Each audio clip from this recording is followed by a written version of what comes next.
Hello friends, जय माता दी। आप सभी का हमारी यूट्यूब चैनल पे हार्दिक स्वागत है। आज हम आपको दुर्गा माँ के चतुर्थ स्वरूप माँ कूष्मांडा की पूजा विधि, कथा, मंत्र और महत्व के बारे में बताएंगे। शारदीय नवरात्रि का आरंभ हो चुका है। आज नवरात्रि का चौथा दिन है। इस दिन माँ कूष्मांडा का पूजन किया जाता है। कहते हैं कि नवरात्रि के पूरे 9 दिनों तक माँ के 9 अलग अलग रूपों की पूजा की जाती है। माना जाता है कि जो लोग अपने घरों में पूरे 9 दिनों तक माँ की आराधना करते हैं, माता का आशीर्वाद उन पर व उनके परिवार पर हमेशा बना रहता है।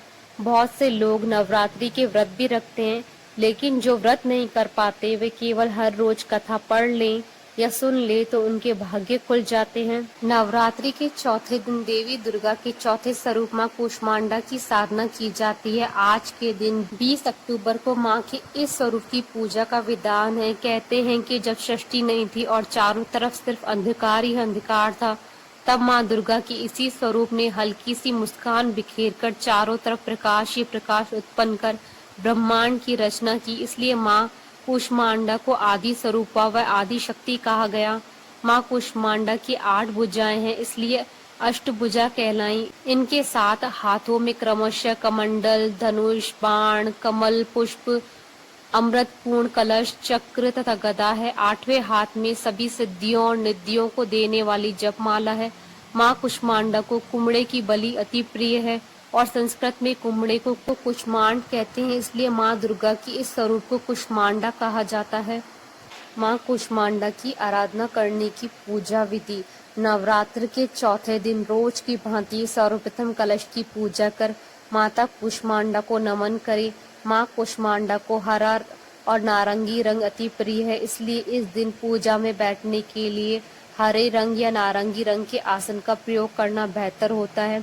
माँ कूष्मांडा को इस दिन इस निवेदन के साथ जल पुष्प अर्पित कर माँ का ध्यान करें कि उनके आशीर्वाद से आपका और आपके स्वजनों का स्वास्थ्य अच्छा रहे। यदि कोई लंबे समय से बीमार है तो माँ कूष्मांडा की विधि विधान से की गई पूजा उस व्यक्ति को अच्छी सेहत प्रदान करती है।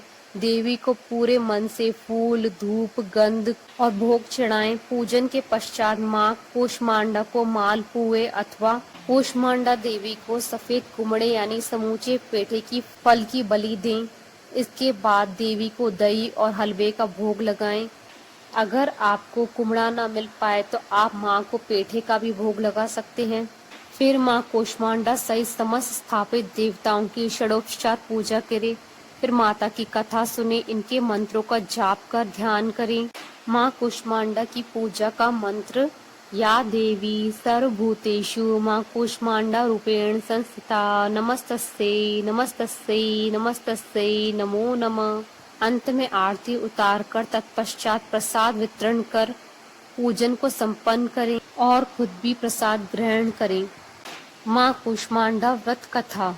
एक पौराणिक कथा के अनुसार भगवती दुर्गा के चौथे स्वरूप का नाम कूष्मांडा है।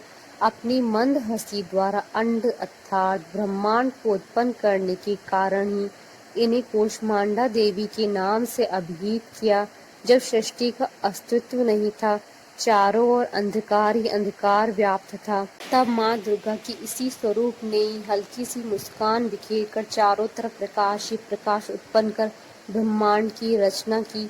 इसलिए माँ कूष्मांडा को आदि स्वरूपा आदि शक्ति कहा गया। माँ कूष्मांडा का निवास सूर्य मंडल के अंदर लोक में है। सूर्य के अंदर निवास करने की क्षमता केवल इन्हीं के अंदर है। माँ कूष्मांडा के तेज से चारों दिशाएं प्रकाशमान है, इसलिए इनके शरीर की कांति और प्रभा सूर्य की भांति ही प्रकाशमान है। ब्रह्मांड की सभी वस्तुओं और प्राणियों में इन्हीं का तेज व्याप्त है। नवरात्रि में माँ कूष्मांडा की साधना आराधना करने पर माता अपने साधक के असाध्य से असाध्य रोगों से मुक्ति और अच्छी सेहत का आशीर्वाद प्रदान करती है। माता का महान सिंह है। नवरात्र पूजन के चौथे दिन कूष्मांडा देवी के स्वरूप की ही उपासना की जाती है। इस दिन माँ कूष्मांडा की उपासना से आयु, यश, बल और स्वास्थ्य में वृद्धि होती है। बोलिए माता कूष्मांडा की जय। आशा करती हूँ कि आपको माँ कूष्मांडा की व्रत कथा, पूजा विधि, महत्व और मंत्र का वीडियो पसंद आया होगा। तो आप इस वीडियो को अधिक से अधिक लाइक और शेयर कीजिएगा ताकि सभी भक्तों को इस वीडियो का लाभ प्राप्त हो सके। आप हमारे चैनल को सब्सक्राइब जरूर कीजिएगा अगर अब तक नहीं किया है तो, ताकि आप और हम कनेक्टेड रहें। जय माता दी।